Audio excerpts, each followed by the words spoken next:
किसान भाइयों, डिजिटल दरबार यूट्यूब चैनल पर आपका बहुत बहुत स्वागत है। उम्मीद करता हूं कि पिछली बार जो बारिश हुई है उससे आपका नुकसान कम ही हुआ होगा या फिर नहीं भी हुआ होगा, क्योंकि पिछली बार जो बारिश हुई है उसकी सूचना मैं आपको लगभग 8 मार्च से देता आया था कि 19 मार्च के आसपास 18 मार्च के आसपास मध्य प्रदेश के मौसम में बदलाव आएगा, जिससे बारिश, ओलावृष्टि तथा तेज आंधी चल सकती है। वही हुआ, टुकड़ों में पेचेस में इतनी बारिश हुई है कुछ कुछ जगहों पर कि किसान भाइयों के यहाँ जो गेहूं की फसल पक चुकी थी या लहसुन की फसल थी, प्याज की फसल थी, मतलब प्याज की फसल में पत्ते तक तोड़ दी। इतनी तेज बारिश टुकड़ों में हर क्षेत्र में, हर जिले में दिखाई दी। इंदौर जिले में बारिश हुई है, पर कुछ गाँवों में हुई है, ज़्यादा बारिश नहीं हुई। बाकी जो पूरा मध्य प्रदेश है इसमें बारिश की संभावनाएं जो उम्मीद थी उससे ज़्यादा दिखाई दी।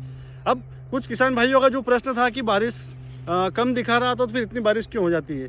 किसान भाइयों, जब बंगाल की खाड़ी और अरब सागर एक मजबूत हवाएं छोड़ते हैं जिसमें नमी का जो फ्लो होता है वो ज़्यादा होता है, अर्थात नमी की मात्रा यदि ज़्यादा हुई तो जो बादल है आपके क्षेत्र में आए हुए उनको ऊर्जा मिलती है और वो चार्ज होकर जहाँ पर नहीं बरसना चाहिए वहाँ पर भी बरस जाते हैं।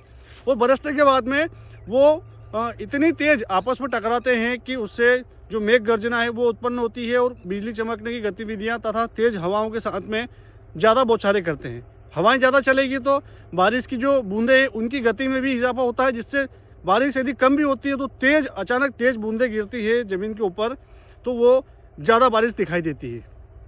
मेघ गर्जना के साथ में ओलावृष्टि भी हुई। ओलावृष्टि के साथ में सबसे ज़्यादा जो डराने वाली घटनाएं होती है वो होती है बिजली चमकने की या बिजली गिरने की। खंडवा क्षेत्र के पंदाना ब्लॉक में कुछ गाँवों से ऐसी रिपोर्ट भी मिली थी पिछली बार। कमेंट में किसान भाइयों ने लिखा भी था, फोटो भी प्राप्त हुए कि जो मवेशी है, चाहे गाय भैंस हुए, बैल हुए, उनके ऊपर आकस्मिक बिजली गिर जाती है। पेड़ के नीचे बंधे हुए होते हैं, जानवर होते बेचारे, बोल नहीं पाते हैं।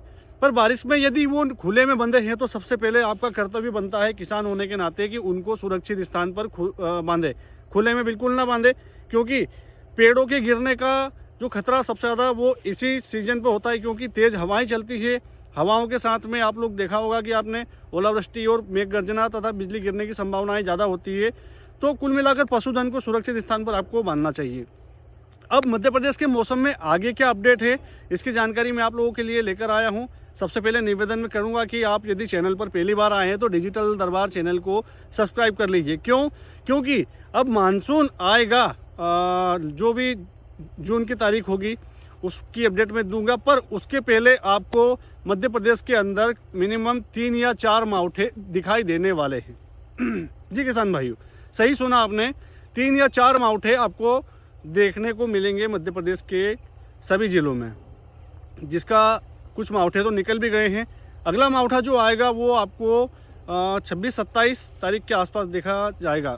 आप देख सकेंगे उसको। उसमें फिर वही संभावनाएं लग रही है कि तेज़ आंधी के साथ में एक बार फिर ओलावृष्टि और बारिश, कहीं मध्यम तो कहीं टुकड़ों में पेचेस में थोड़ी कम या फिर कहीं पर ज़्यादा। पिछली बार जो उज्जैन जिले के बड़नगर तहसील में बारिश हुई थी, नदी नाले तक निकल गए थे, ऐसी भी बारिश की गतिविधियाँ एक बार फिर आप देखने वाले हैं। बने रहिए मेरे साथ, मैं आपको आगे अपडेट देने वाला हूँ कि कहाँ पर कैसी बारिश होगी, क्या 30 मार्च तक किन किन जिलों में बारिश होगी। तो आज 25 मार्च हो चुकी है किसान भाइयों। 25 मार्च को आप देखेंगे कि मध्य प्रदेश पर जो बादलों का आना जाना चल रहा है वो लगातार अभी चलने वाला है। बादल एक अनुमानित आपको 10 से 12 अप्रैल तक खुलने के कोई आसार नहीं है कि बादल चले जाएं। क्योंकि पश्चिमी विक्षोभ एक के बाद एक पहाड़ी राज्यों पर आ रहे हैं। उसका असर डायरेक्ट जो उत्तरी क्षेत्र हैं जिसमें हिमालय से जो सटे हुए राज्य हैं, जिसमें हम हिमाचल प्रदेश की बात करें या नीचाएँ थोड़ा तो हम बात करें पंजाब की, हरियाणा की, दिल्ली की, इन क्षेत्रों में बादलों का आना जाना चालू है और आगे भी चलता रहेगा, जिसके प्रभाव से मध्य प्रदेश के ऊपर बादल आंशिक रूप से दिखाई दे रहे हैं। 25 मार्च को कहीं पर भी बारिश नहीं है। 26 मार्च को संभावना ये लग रही है कि मध्य प्रदेश के भिंड, मुरैना, सीधी, शिवपुरी, गुना या बात करें शहडोल, अनूपपुर, मंडला, डिंडोरी, टीकमगढ़, निवाड़ी, छतरपुर, ये वो ज़िले हैं जो 26 मार्च को बारिश देखेंगे। जी किसान भाइयों, मैं डरा नहीं रहा हूँ, पैनिक भी नहीं कर रहा हूँ। अपना खेती का काम अपने विवेक से करते रहिएगा, परंतु बारिश की जो गतिविधियाँ हैं या जो मैं आपको अपडेट दे रहा हूँ 26 मार्च की, वीडियो को सुनकर ही खेती का काम करें। 26 मार्च को जो मैंने ज़िले बताए हैं इनमें बारिश की संभावनाएं दिखाई दे रही है। इसके बाद में भिंड, मुरैना की भी बात करें तो वहाँ पर भी बारिश आंशिक रूप से दिखाई दे रही है। तेज़ हवाएं चलेगी ओलावृष्टि टुकड़ों में खंड स्वरूप कहीं कहीं किसी किसी क्षेत्र में, मतलब मान लीजिए भिंड की बात करें हम तो पेचेस में 10-20 गाँव में या 5-10 गाँव में बारिश ओलावृष्टि के साथ में तेज़ हवाओं के साथ में हो सकती है।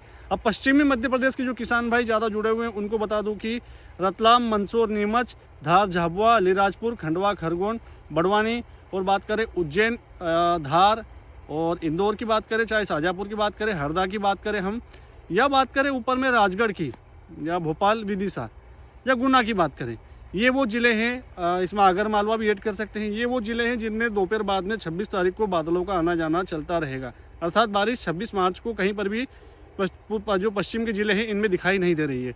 अब 27 मार्च की अगर बात करें हम, 27 मार्च को फिर एक बार बारिश का क्रम बढ़ेगा जी किसान भाइयों, बढ़ेगा, पर वो किन किन राज्यों को किन किन जिलों को कवर करें इसकी बात करें हम तो जैसे भिंड, मुरैना, सीधी, शिवपुरी, गुना, टीकमगढ़, निवाड़ी, छतरपुर, शहडोल, अनूपपुर, मंडला, डिंडोरी, ये जो ज़िले मैंने बताए थे 26 को हुए थे बारिश कवर कर रही थी, इनमें बारिश का दायरा अब आगे और बढ़ेगा। कैसे बढ़ेगा? बारिश जहाँ पर 10 से 15 गाँव में हो रही थी वो बारिश बढ़कर आज 28 से 30 गाँव तक पहुँचने वाली है। अब 27 मार्च का ये हो गया पश्चिम के जो मध्य प्रदेश के ज़िले हैं जिसमें रतलाम, मंदसौर, नीमच या इंदौर, उज्जैन सभी ज़िले जो मैंने नाम लिए थे वो शुष्क रहेंगे, बादलों का आना जाना चलता रहेगा। 29 मार्च को एक नया पश्चिमी विक्षोभ मध्य प्रदेश की तरफ आने वाला है, जिसके प्रभाव से मध्य प्रदेश के जो पूर्वी उत्तरी ज़िले हैं जिसमें हम नीमच में भी बूंदाबांदी हो सकती है, बात करें हम मंदसौर की तो वहाँ पर भी कुछ क्षेत्रों में बूंदाबांदी हो सकती है। भिंड मुरैना में तो बारिश चल ही रही थी, पर थोड़ा सा इफेक्ट बढ़ेगा। बंगाल की खाड़ी और अरब सागर की नमीदार हवाओं का भी संयोजन इसमें शामिल होगा, जिसके प्रभाव से मध्य प्रदेश में एक बार फिर बादलों का आना जाना बढ़ेगा।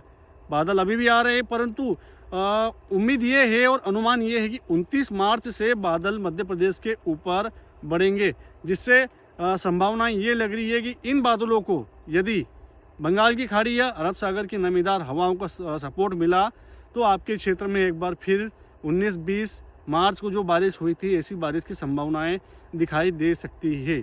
29 को बादल आ रहे हैं, 29 को पैनिक होने की ज़रूरत नहीं है, पर 30 को लग रहा है 30 और 31 मार्च को कि ये बादल घनत्व में पहुँचेंगे। हालांकि बादल तो आपको अभी भी दिख रहे होंगे, पर ये बादल अभी 10,000 फीट से अधिक की ऊंचाई वाले हैं जिनमें अभी ताकत नहीं है, ना चार्ज है, मतलब चार्ज नहीं हो रही है।